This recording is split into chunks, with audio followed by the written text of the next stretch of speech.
आजचं आपलं गणित आहे 6चा x घात वजा 5चा x घात बरोबर 11.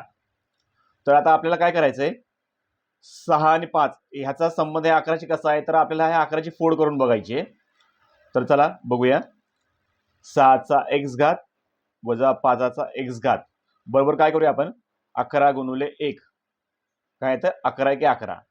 अजून कशा पद्धतीने आपण लिहू शकतो, 6चा x घात वजा 5चा x घात बरोबर 6 अधिक 5 आणि 6 वजा 5.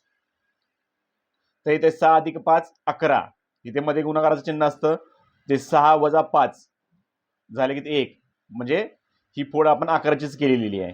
तर इथे बघा, इथे आपण पाया घेतलेला आहे. तर पाया इथे आपल्याला समान होतोय.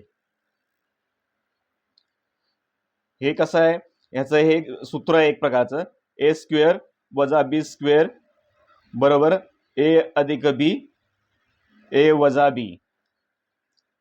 त्याचप्रकारे आपण कसं करायचं, 6चा x घात वजा 5चा x घात बरोबर 6चा वर्ग वजा 5चा वर्ग. हे बघा, इथे पाया समान झालेले आहेत दोन्ही साईडला, तर हे दोन्ही साईडचे कट होणार. तर x ची व्हॅल्यू किती येणार आहे, इथे 2 येणार आहे.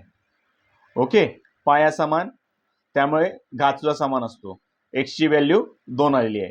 हे आलंय आपलं उत्तर. असेच नवनवीन व्हिडिओ पाहण्यासाठी माझ्या चॅनलला लाईक, शेअर आणि सबस्क्राईब करा.